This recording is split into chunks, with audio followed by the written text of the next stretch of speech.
Hopeful for tomorrow, good enough today. Oh yeah, hopeful for tomorrow, good enough today. Hi, everyone. Welcome to Good Enough Today, the podcast where we share stories from people who are living authentically, even when life gets hard. I'm your host, Cheremma Lee, and today we have a very special guest who is standing up for those with prostate cancer and helping to bring awareness. We're talking to Mr. Michael Muffy Collins. Welcome, Muffy. I'm glad you're here today. Thanks for having me. I appreciate it. Really? Awesome. I know that it's taken some logistics to get us together, but I really am sincerely happy to be in your presence virtually. Of course, you're in Chicago, the Windy City, and we start each podcast the same way. Tell me, how are you doing today, physically, emotionally, and mentally? I feel good. Okay. I went my daily walk this morning after, dropping the kids off to school. I feel good. About that. Mentally, I'm at a great place. This was a rough year for me. I've lost two to cancer. Your family members. Lost my daughter's mother to breast cancer. Oh, wow. Just day by day, getting into, everything, but can't complain, All right. So if you had to put a number from 1 to 10 on that, let's say physically, what would you say you are right now? Physically, I'm at about a 9. Oh man, you guys are killing me. If I can get to a 9, mommy, Lord. Okay, so emotionally, where are you at today? Emotionally, about 8, 9. Have your moments sometimes when it comes to death, and inside your mind, wonders and a lot of questions pop up. Okay, that's fair. And then mentally, where would you say you are? Mentally, I think I'm at a 10. I want to say I believe I'm at a 10. Okay. You're gonna have to mentor me when this is over, because I'm trying to get to where you are on that 10. I don't know, a 10 day. I think it's also momentary, right? Because sometimes I might feel like a 10 at that moment, and then in an hour or so, that 10 kind of reduces a little bit. I wanted to touch on a couple of things. You run an organization called Run From Prostate Cancer. What made you start that? That's a great question. That's always the number one question I get, because I am 42 years old, and it's like, it's always the why prostate cancer.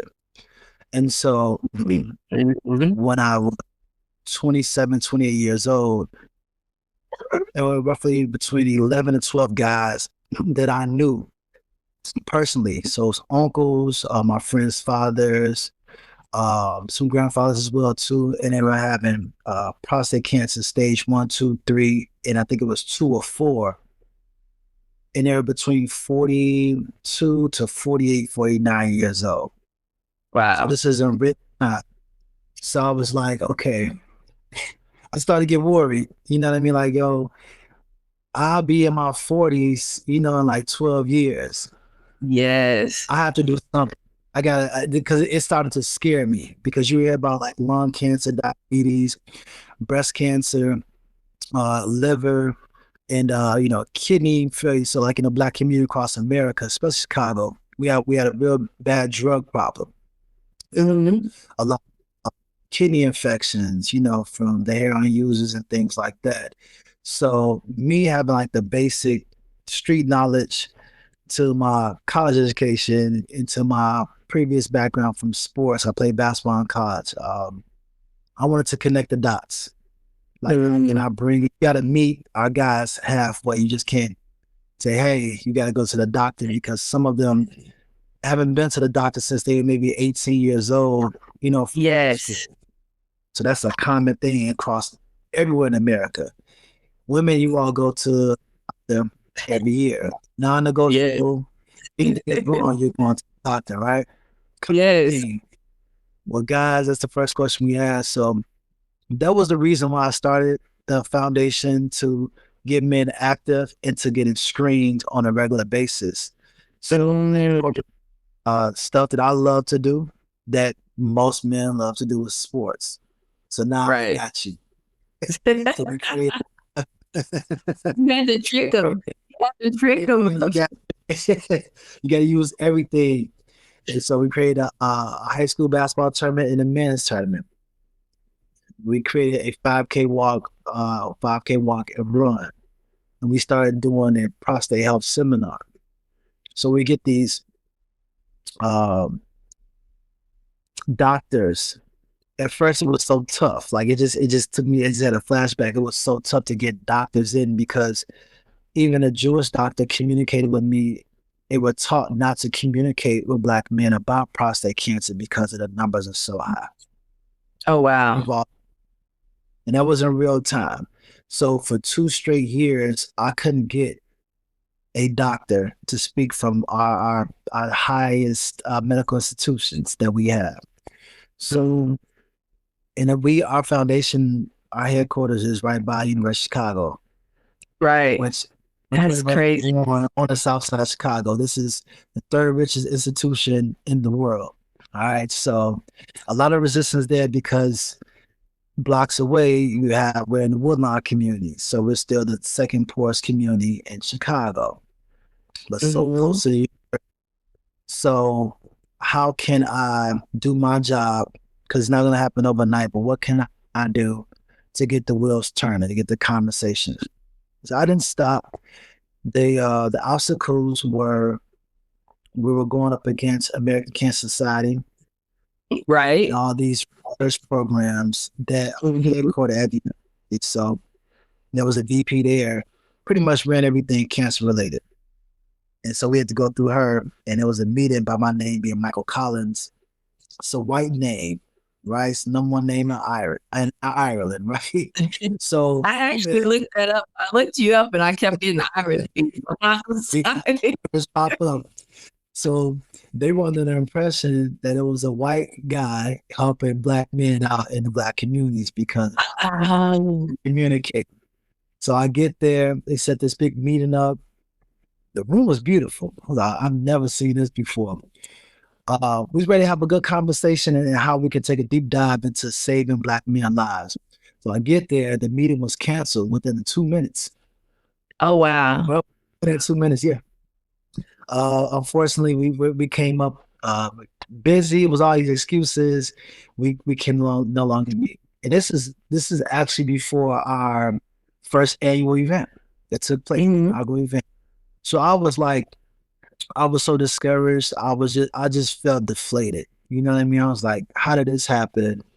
And I thought you all would be on board with our men coming. It didn't happen that way. So fast forward, year 3, we're able to team up with Northwestern University.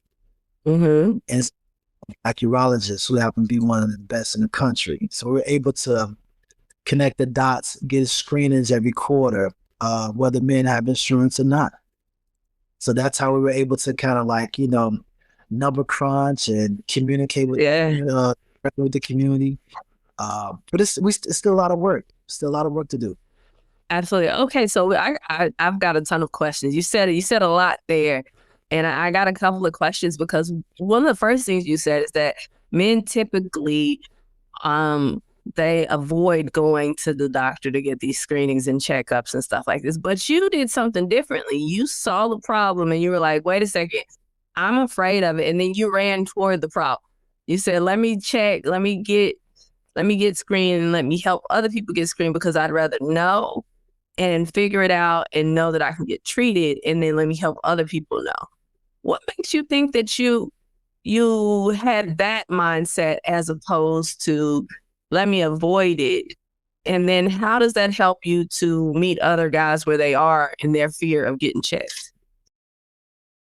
I say this all the time. I think the advantage that I had was I was able to go away to college and to speak in different rooms and travel the world as well.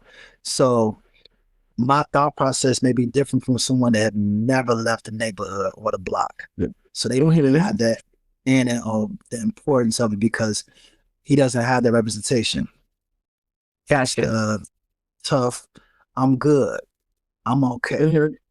It's like, no, we have to go because these are the numbers.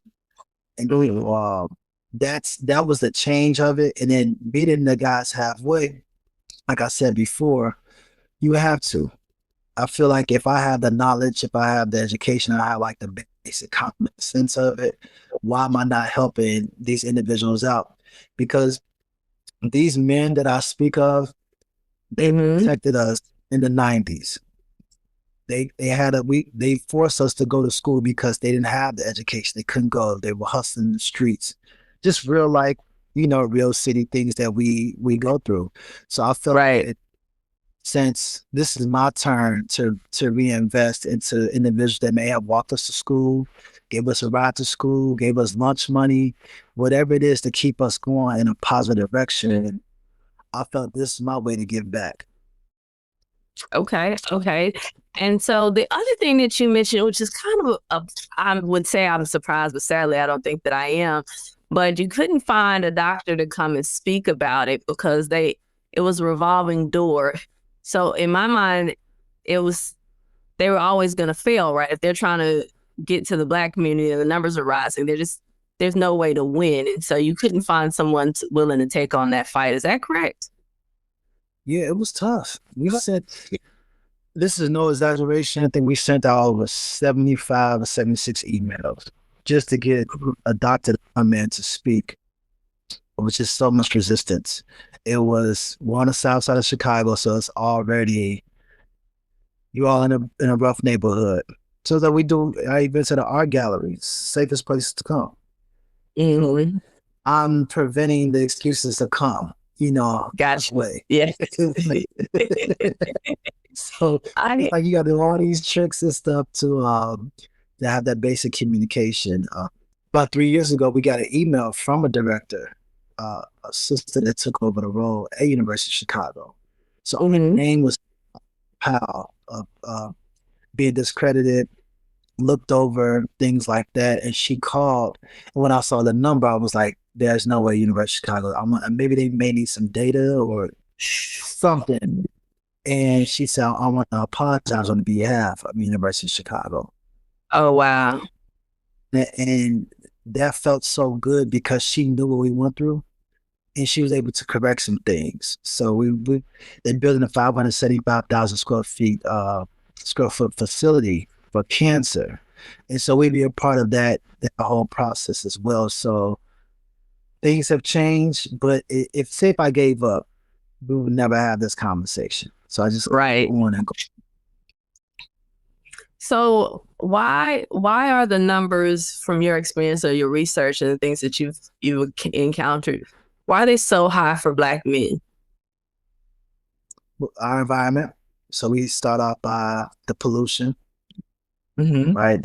Where we live, most neighborhoods in the Black community across America, highways, right? They destroyed our communities, right? So we just talking about just the basic facts, right? Surface level. Then we talk about the chemical in our soil, our water. We can use places like Flint, for example, but there's more Flints around the nation that doesn't get the attention. All right. So then we deal with restaurants in the neighborhood, healthy food deserts. We got fast food on every corner. So this is what we're dealing with: low fruit and vegetable intake, high fried foods, anything, hypertension, diabetes, blood pressure, have it. And that causes mucus, inflammation, all the things that dive into cancer. So, and men aren't going to the gym. That's not a gym in the community. Men aren't running. Men aren't walking. Not all, but we're talking about the percentage that it affects. Right. And of course, time, it builds up. So when you look at over the past 40 years, the percentage, they said it's going down, but you look at the Black communities, it's still on a rise because the education is not across the board there, right? So we've said, let's do the screenings more often. Let's get on calls around the country to see what is the feedback in different neighborhoods. So we've had over 4 different families that we're still doing research on 4 generations that all have prostate cancer. And we are asking the question, what are you eating? It's the same thing. It's a lot of meat. Meat leads to you can't digest. It takes a long time. So it's processed. It's sitting in your system, in your colon. And if you're not flushing those bad foods out, now we have colon cancer. The colon is close to the prostate gland. So now your arteries are clogged from all this bad food you've been eating for so long. So it creates disease. So these are why our numbers are so high, where we can never tell someone how to eat. But we give examples of, like, people say, well, where am I get my protein from? The gorilla's the strongest thing in the world. Never ate meat. High vegetable intake, right? Okay. So it's like you got to change the perspective and give the information, like, from different angles to help out. All of our events are all from a vegan standpoint. We're highlighting the proper fruits, the vegetables, the juicing, and the detoxing as well too, which we find it brings your PSA levels down, so that's your point level for your prostate. So we highly recommend, guys, zinc. You need zinc. Zinc, it shrinks the prostate gland. It actually prevents you from getting sick too, as well. Okay. It's your body to survive. All right, so I'm going to challenge you a little bit here, Muffy, because I know that this is what I would say if I was you. Like, hey, I hear you and I understand the benefits, but I'm not going to go so extreme and just go straight vegan from what I know and have done. And I can't afford to be vegan.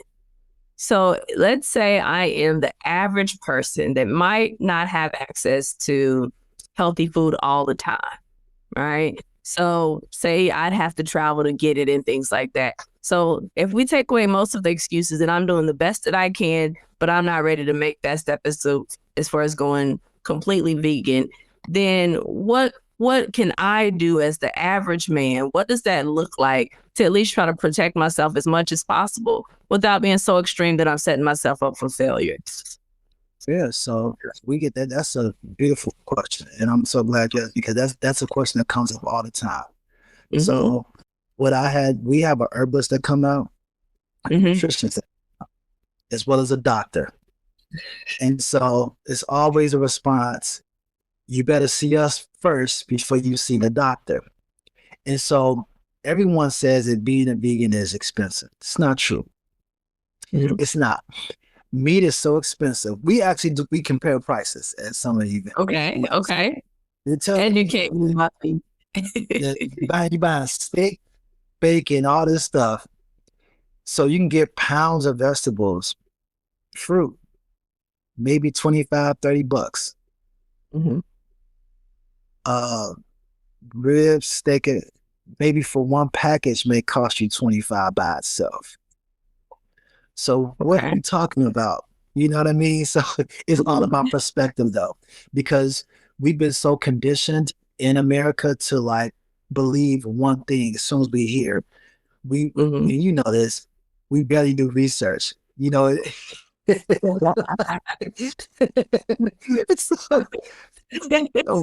we do research on what we want to do research on. Right? Yes. And everybody laughs about that because our herbalist, she is so funny, but she breaks it down in a way where you can receive the information, you know. And to give yourself grace, but try.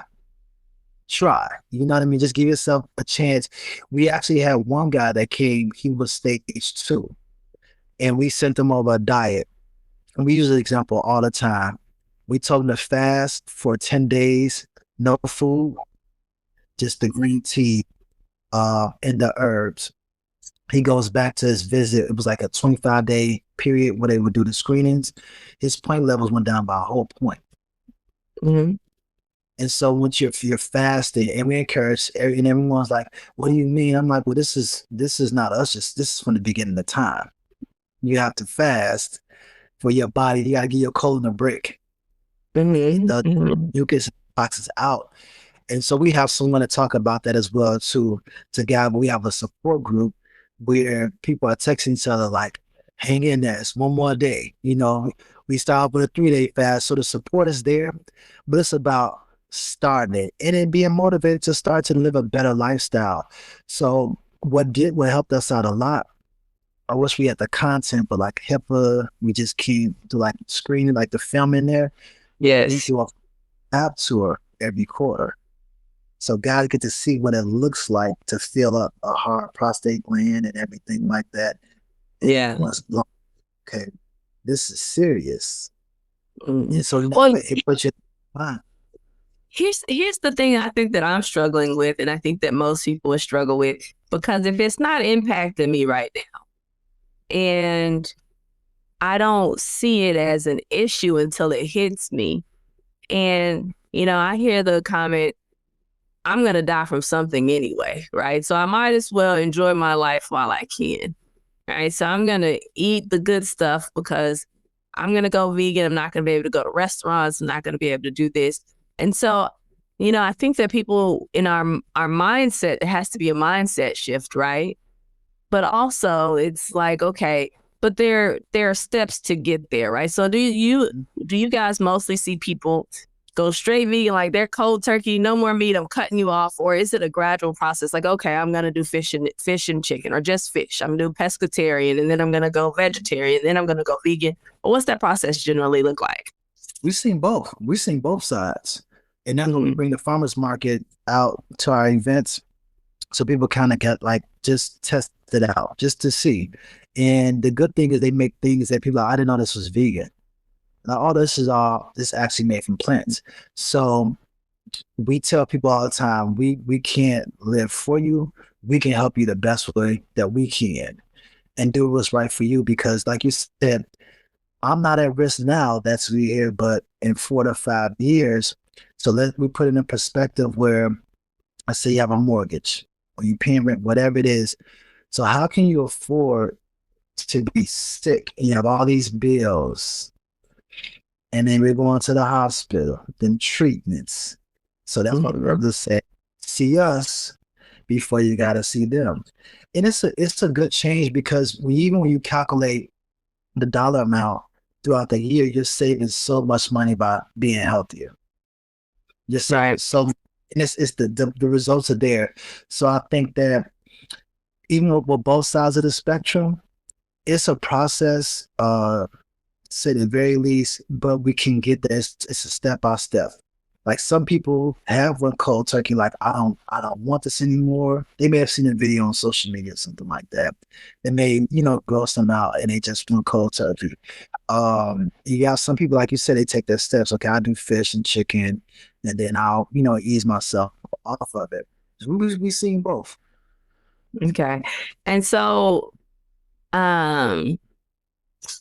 I know that the screening for prostate cancer has always been a thing, right? Like, nope, not doing that, not doing that. Have you seen a shift in the perspective, right? Have we gotten past that now, or are men still averse to like, no, that's not happening? How are you guys getting past that stigma? That's always funny. Some guys that I drag from the barber shop like, hey, it's like, man, ain't nobody going inside of me. So, I'm like, no, technology has advanced so much. And this is the education standpoint too, what we missed out on along the years. They draw your blood. They check your PSA levels, right? So your levels come back in 3 to 4 business days. So it takes it's a 2-minute process. Fill your name out, date of birth. It's the basics. It's so plain and simple where it's like, there's no excuses for it. So you get your results back 3 to 4 business days, and it tells your point level. So if it's not where it's supposed to be, you contact the number, and they're going to follow with an email and a phone call to hold you accountable and say, hey, this is what we see. We want you to come in. We might have to go inside you now to see how it feels, right? When we communicate that part, doing that helps some. That's why it's so important to get the information out. Now it's like, oh, but man, I'm just saying, ain't nobody doing that. So a woman gives birth. baby, it's coming. Right. All right. We're just talking about the pain that you all go through. Monthly cramps. Mm-hmm. Everything you could think of. And you all just like champs. Like, all right, well, that's another day. You know what I mean? And so we had to like break that down to the guys for them to understand, like, bro, we got, So, yeah, you know,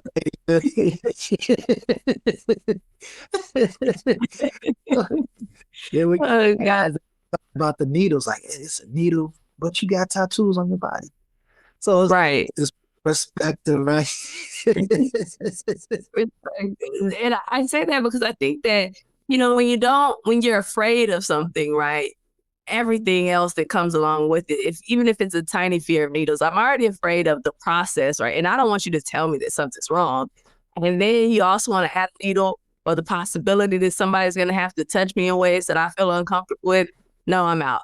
But it's so crazy to me that men would rather die. Like, I feel like if we're balancing it out, a little discomfort on the front end to not have to face death, I think I think that it's worth the risk, I think. But it is.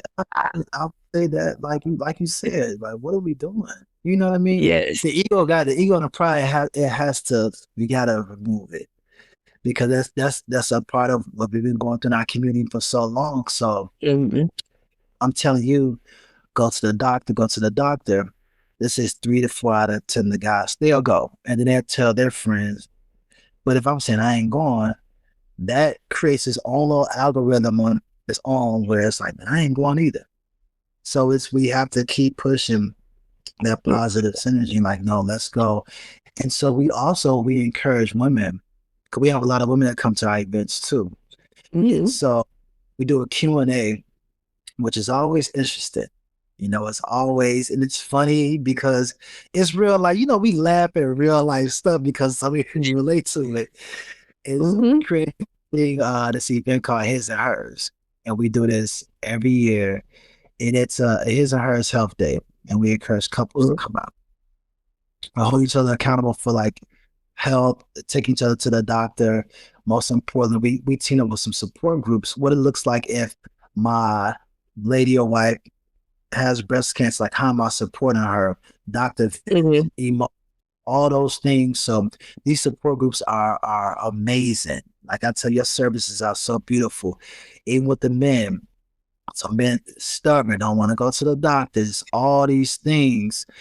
And so we have this at the event where it gives out the information, just the basic stuff. You take it or leave it, but we're here to offer it to you. So we made it so inclusive where we have a colon specialist, a cervical specialist, ovarian cancer specialist, lung, heart disease, prostate, I'm missing an organ. But in breast, we have all these specialists in the room to have this big roundtable conversation, because it's always, I didn't know that. And we need those conversations, especially in our community. And so it's been a number of growth of men going to get screened for everything after leaving the conference that we have. So it's still a lot of work, but the women are doing an amazing job of getting their guys out, because when we have it, some of our events, especially our walks, so many women come. My dad passed from prostate cancer, my uncle, brother, and they're talking about this in real time. I had to take him to the doctor all the time. His friends didn't want to go. This is a common thing that goes on. So I praise our sisters for like just fighting the fight, like And I think that's what you're talking about is just supporting one another through that process. So at what age should a guy start getting screened for prostate cancer? I say this, the medical institution, they've been telling Black men, and we have some crazy feedback about this as well too. You don't have to get screened until you're 50. And I'm like, hold on. We died in our 40s from this disease. 40. So that means that this has been building up in our system for 5 to 10 years, whatever it is, right? So No, no, no, no, no. When our phlebotomists come out, the age changed from 50 to 45 to 40. This is within a 5-year span because it's so many deaths. Yes. We encourage Mhm. men in their 30s to get screened. That's what we do. 30 because you've been eating chemical for so long, this bad food for so long. We even encourage your colon to be screened. And then brother Chad Moser that passed away Mhm. at 45 years old from colon cancer. He passed Right. away at so we don't know how long he was dealing with that. We assume maybe 4 to 5 years. My grandmother died from colon cancer when I was 16. Right. He was 52 years old. So we talk about, are we really screening in our communities as we should? And so that's why we say, no, no, younger, go to that doctor and say, I have a history of this in my family, so they have to speed up the process. And Mhm. that actually helps out. So I encourage all the brothers, if you eat dairy and meat, which causes mucus in the system, if your sugar intake is high, you need to be at that doctor twice a year. I don't care what they say.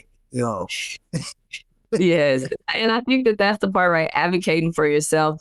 And sometimes that gets tough, right? Because the doctors will tell you something, you're like, I don't know about that. And you kind of want, ignorance is bliss though, too. So you're like, yes, I'm out of here, right? They said I don't have to go. Sometimes that's not really what's good for you. But I want to make sure that we're doing all we can to support men and you and your organization, but also we got to get those numbers down, right? Prostate cancer, I feel like if there's something that we can do about it, and I'm always one that it doesn't have to be an extreme for how you change your lifestyle, but making some changes, at least start something to give yourself a better chance, especially for those people who know that cancer runs in their family. I spoke to a doctor once about uh, the the diseases that are rampant in the Black community as far as high blood pressure and cholesterol and things like that. So, well, it's not really a genetic thing. It's a little bit of genetics, but the environmental factors are the same from generation to generation, and that makes the genetics present themselves the same way. So, if you're eating the same foods and doing the same things that your grandma was doing, then yes, the genetics are going to play out in the same way.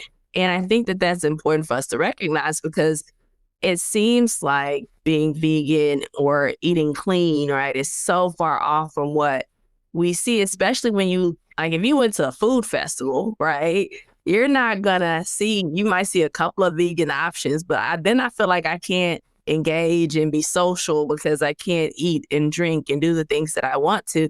And so I think that there's just got to be some more awareness around what that looks like. And then also there are stages to this. And even if maybe you do eat meat, but you eat more vegetables than you do, like there can be a balance here that gives you a better chance. Give yourself a better chance than what we're giving ourselves. And I think that's helpful. I do want to ask though, what is the hardest thing for you and then we're going to talk a little bit about you. Usually I do this the flip way. I strip all your stuff away and then I talk about you first and then I talk about the organization. But I was so intrigued by what you said about the prostate cancer that I was like, oh, no, we got to hit this now. But what's the hardest part though of running this organization and trying to keep fighting this fight? I think the hardest part is so much red tape because we're advocating for Black men. So it's a lot of red tape. And to be honest with you, like we're small, right? We are a small organization. We make a lot of impact. Mm-hmm. We've had zero prostate cancer, the humongous prostate cancer foundation. This is why on a prostate cancer foundation get about $35-40 million a year in funding. Come to our events. I'm missing someone else. American Cancer Society wants to steal our data. So we're doing something right. We're just going to keep going at our speed, right? And so, Right. of course, we would do with millions of dollars. It'd be prostate cancer facilities all across Black America. Right. So it'd be a gym in there, it'd be this, it'd be to get Black men healthy, which would decrease the violence, have us living longer, have us setting better examples for our community, all the positive things. So we know when these big institutional organizations approach us, we know what they want. They want to see exactly what we're doing. And so just to be honest with you, like, it's sometimes I be like, damn, we still here.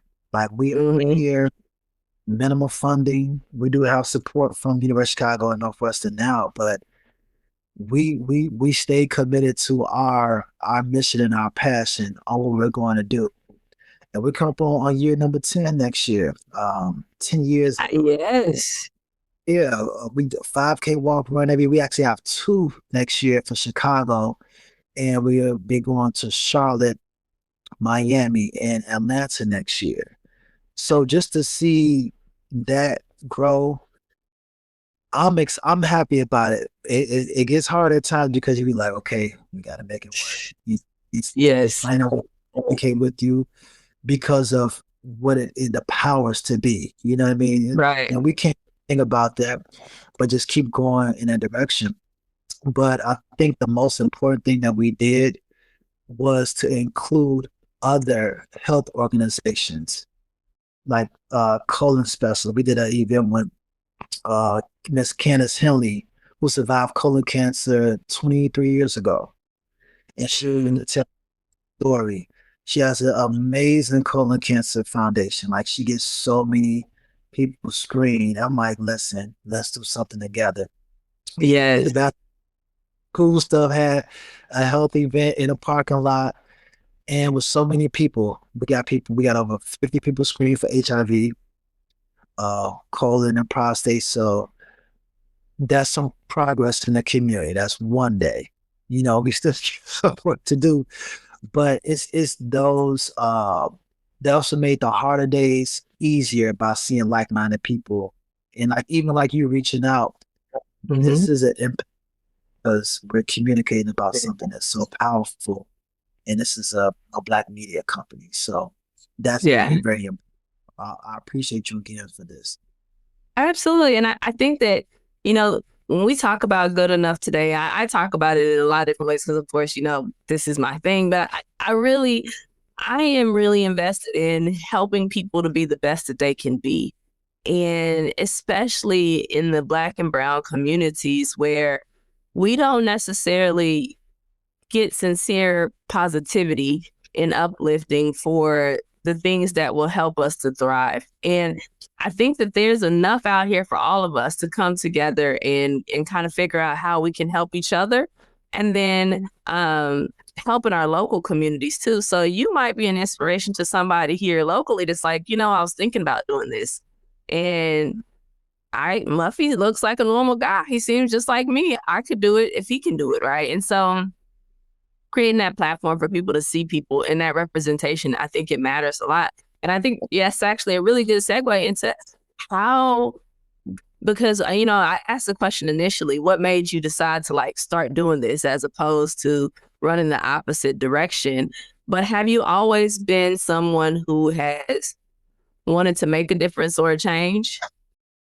Yeah, it goes back to I have a lot of leadership awards. I have a lot of community, and this goes back to when I was young, and I never thought about this until my grandmother, she spoke about it 2 months ago, and she said, you know, you have a lot of leadership, and I never thought about it because that was representation. So both of my grandmothers went to high school together. My grandmother that passed, she ran a sports program. She was a track and field All-American. She did a lot of stuff in her community, which is the Woodlawn community where I'm at now. She worked for the post office for 35 years. And she trained and developed so many people in the community, where I saw that, and I saw what my grandfather has done as well in terms of just like support, taking everybody to the grocery store, gardening. I mean, just all the things. He was a neighborhood giant. And my and so many others. So That's the representation I saw. Yeah, we had so many people get lost along the way. Like my father was in the streets. My parents had me young, so they were trying to find their way.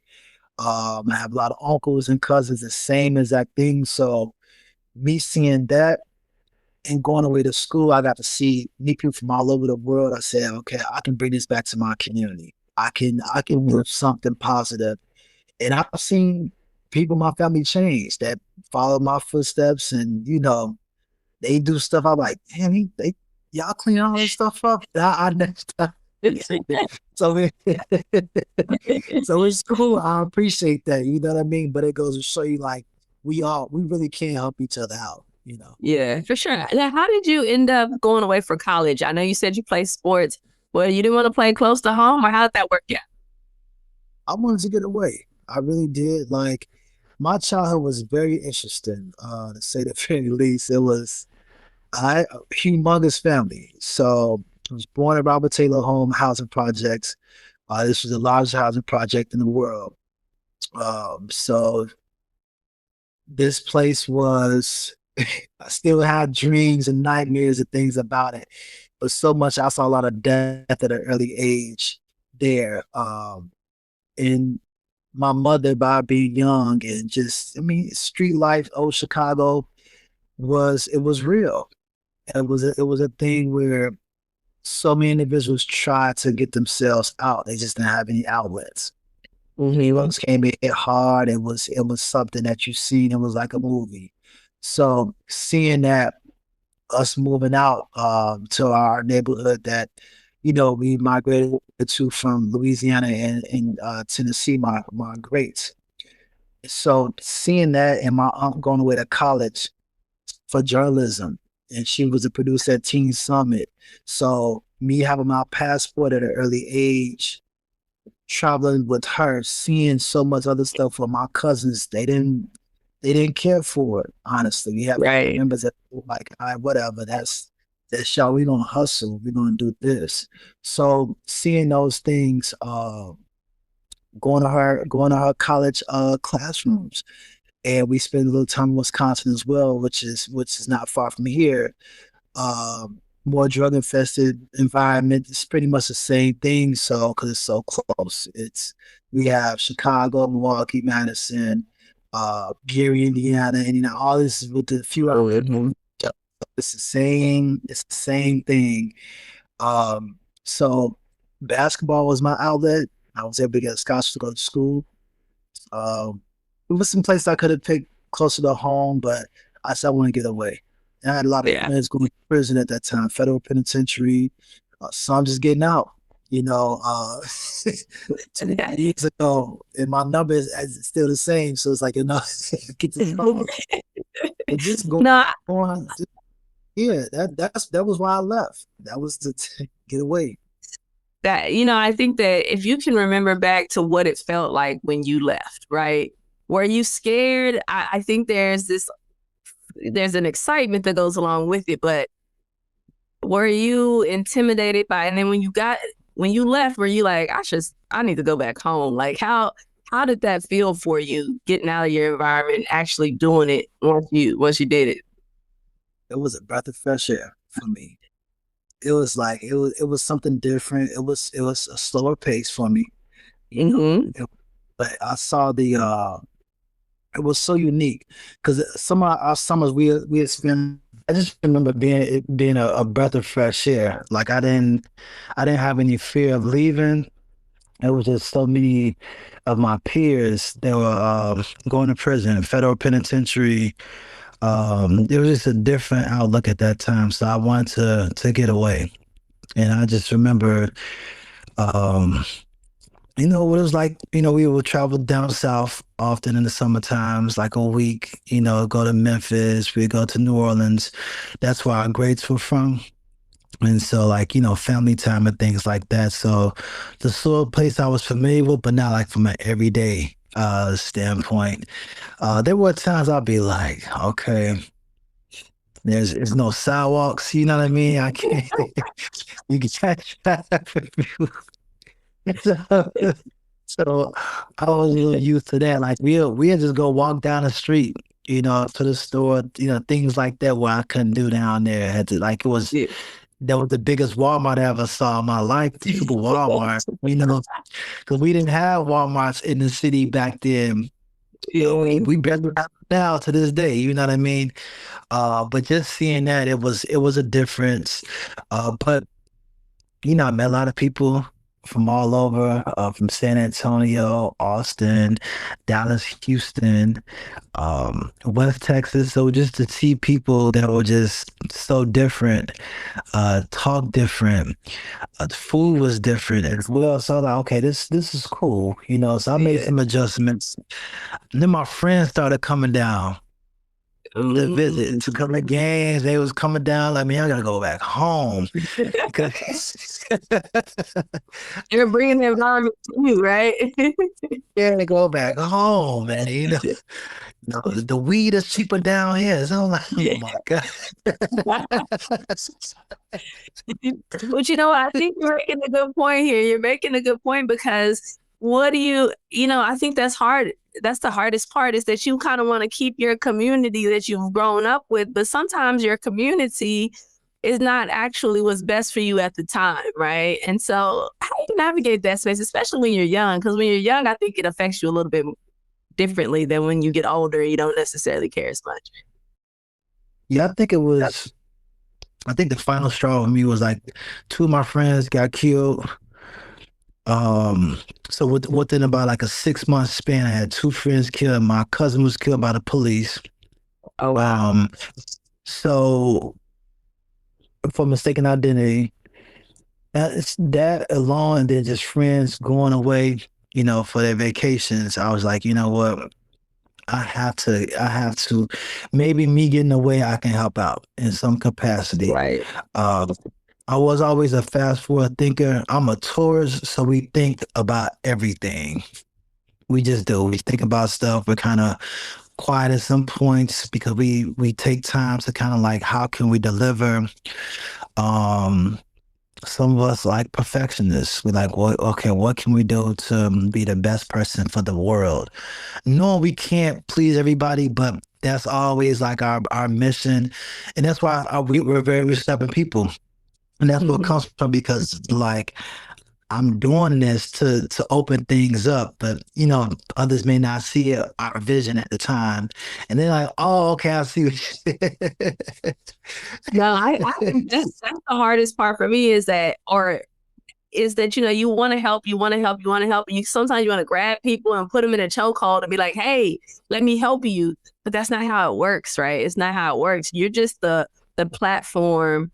And you bring them to the water and you say, hey, this water is clear and it's great.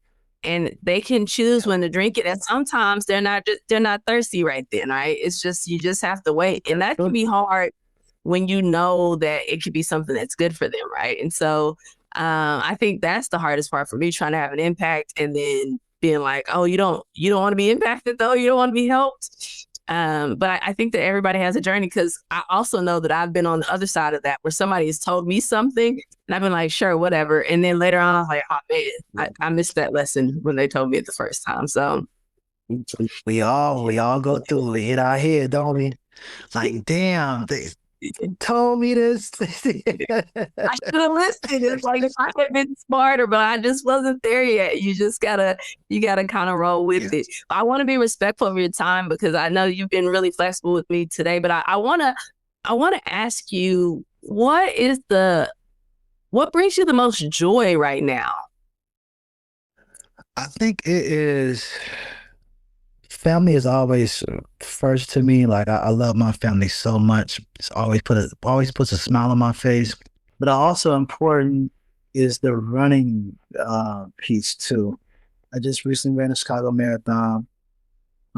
So training for the next one as well. But now, Muffy, I gotta ask you about this marathon thing, because you mentioned running, and listen, in my mind, that's great. In my body, I just don't. Because listen, back in the day, I ran track, right? But I was a sprinter. I was not a long distance runner, right? It seems like and I go and I support people who are running their marathons. I will hold the biggest sign and I will, cheer. And I might do a 5K every once in a while when I can, right? But I'm going to walk that 5K. Nothing in my brain says, you know what? Let's go run longer than a mile just because. It's hard for me to conceptualize how that's a great time for you. So can you kind of give me a little bit of your mindset there? Have you always wanted to run like that, or like did it kind of progress as a challenger? What happened with that? Yeah, so growing up, I always wanted to run a marathon. We have an aunt. She's ran, I think, 16 or 17 now. And sports has always been a huge competitive thing in our family. Over 21 or 22 Division I athletes in my family. Ah, okay. I went volleyball, basketball, football, track, field. I mean, you name it. We have it. So with me, I tore my meniscus in college, where over time, it's an injury. You gotta properly, heal it, ice it, all the things. And just with a doctor visit, I did ask my doctor about, long distance running. Mm-hmm. They thought it was out the question. So I saw someone else, another specialist. And like, as long as you strengthen your knee, you can do these things. Same thing. I was a bad asthmatic growing up. Mm-hmm. I use my inhaler often too. And I haven't used my inhaler since 2017. I started taking a long time from my herbalist. And I told myself, I'm going to get back into running long distance. I ran 6 half marathons. I'm at my 4th marathon now. So this is something that I wanted to do. And I emailed my doctor, my former doctor, and say, hey, I've ran marathons. You know what I mean? Just to Yes. I haven't had any pain at all, actually. So that was inspiration story from my own perspective. I hear you. And so that's for me. And I tell people all the time, everyone is not going to run a marathon, but movement, you can walk some miles. And that's what our running out walk club, what we do is you can run 5 miles on a Wednesdays, or you can walk 3. You pick. We always meet up at the same time because of distance and time. Right. It gives you rhythm. When we had walkers that said, I'm going to give it a try, was able to run, and we stop every mile too, just for like safety purposes, how you stretch, you need oxygen, water, whatever it is like that. But we build individuals up. So we just don't throw people in. Are you out there? I'm not just gonna go out there in 20 years. So no, we're gonna build you up the same way my aunt helped me growing up. You know what I mean? So that's been my inspiration behind that, and just people emailing out saying, hey, I've been inspired. What do I need to do? And I'm like, for real? Okay, this is cool. So that makes me happy. But think about how many that we're inspiring and how many that they're inspiring. So now in our Black community, you know what I mean? Yeah, absolutely. I'm like, man, you just, in my mind, I'm like, you ran for 4 hours or 3 hours. Like that to me is like that's a flight. I could fly to you in Chicago in the time, And so I get it though. I really do. And I appreciate the people who enjoy it. And maybe I won't ever say that I won't do something, because I could get a wild hair and be like, you know what, I want to challenge myself to do that.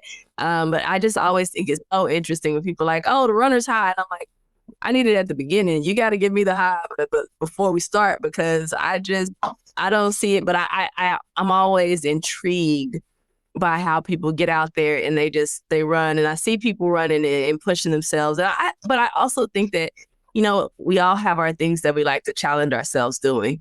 And for some people it's running, and some people it's jumping off of high things. And as long as, we're making ourselves better, I guess it does make a difference. But I do like the idea of creating a healthy habit though of movement, because I feel like that we don't always have the opportunity to move in our busy days, and it helps with your mental clarity and things like that. So has movement, from what you've seen, how does that actually interact with your health overall, and you've seen with people who are dealing with prostate cancer and things like that? Yeah, it helps a lot because you're walking, you're running, and your heart pumping. Your body is in love with this. It's movement, right? So and we know we're all smart enough now to know fitness is fit. You Yes. you get into shape, and then you see it. The women take pictures in the mirrors, like I'm looking good. I lost weight, Yes. So that makes you feel good, Yes. right? It makes you feel happy that you're on a new start. You say, "Hey, I'm my goal is to lose 5 pounds. How am I going to get there?" So that's a healthy state of mind. Saying, "This is my goal. I'm going to get there. I'm going to training. I'm gonna go to that walk club. I'm gonna go to that run club. I'm gonna meet somebody that may be on the same journey as me." And Right. our bodies, we have to understand we are built on electricity. That's our body, like the positive energies. Mm-hmm. In this room, you see it. Look at all our smiles that we're all dancing together. Yes. Even our favorite song come on, we're singing together. We never Mhm. met each other before, but we all in this place singing. Yes. That's positive energy that we're bringing to the table. So I love like the images, the videos. So many blacks 10 years ago, you never saw this, right? Yeah. Social media wasn't, it evolved so much, but seeing so many people encourage each other, getting happy, walking together, running, moving, you got line dance groups now and stuff. Like, okay, this is dope. Yeah, for sure, for sure. And there's so many ways to move, right? And I was giving respect of your time, so I'm gonna continue to do that. But before we go, and before I get to my last question, I want to make sure that we pinpoint how people can reach you and how they can support Run from Prostate Cancer, and anything else that you want to plug. But how can they reach you, and what can they do to help? Yeah, it's easy for us, and we communicate often. Our email is runfromprostatecancer@yahoo.com. We got Yahoo, so I was just about to say Muffy. we've been doing this for a while. Everyone be laughing like Yahoo, like we still Yahoo. You might as well have said AOL. But the people like, oh, it's easy for them to remember because it's Yahoo. But from prostatecancer@yahoo.com. We communicate back with his questions about getting to the right doctors, the right support, private conversations. You can email that there. We're on Instagram, Run From Prostate Cancer. Our website is under construction now. We have so many like images and video content that they want to put up there. It's a lot over the past 10 years. So we're coming up on our 10th anniversary, just for events and programming. But definitely, if you want any knowledge about like any questions, it doesn't matter what it is, please email us and we will get back to you. Yahoo.com. Okay, so last question. What does good enough today mean to you right now? I think it's how you wake up, how you approach the day. You know what I mean? Like, we're always so hard on ourselves. We rarely give ourselves grace. I learned that to give myself grace. Like, okay, this is good enough. You know what I mean? Right. Sometimes we have to get out our own way. And you try to you said a word. Yeah, just step back, zoom out, deep breath. And this is what I do every day. Like, I wake up like, okay, how can I be better today? All right, okay. Yesterday we did this. And it's stepping stones for everything you do. Whether it's learning something, becoming a partner in an organization, new job, whatever the case it is like that. Just showing up for yourself, but giving yourself grace and breathing and enjoying the opportunity that we woke up another day. So I always say like that, okay, that's good enough. And then just follow the footsteps. What's next? No, I think that's amazing. And I think that what you've done today is you've blessed us with your presence, but the information. And also, we want to thank you for what you're doing for our community and helping to make sure that our Black men are healthy and that they understand what they can do to continue to live healthy lives, but inspire other people to be healthy too. So thank you for that. And thank you for joining us. And talking about the importance of community, because I think that we all are going through our own things, but if we come together, we can all be positive. And I want to remind everybody out there that even though things might not be going the way that you think they should be going, and there be some hard times, you can remain hopeful for tomorrow, but know that you're absolutely good enough today. Hopeful for tomorrow, good enough today. Oh yeah, hopeful for tomorrow, good enough today.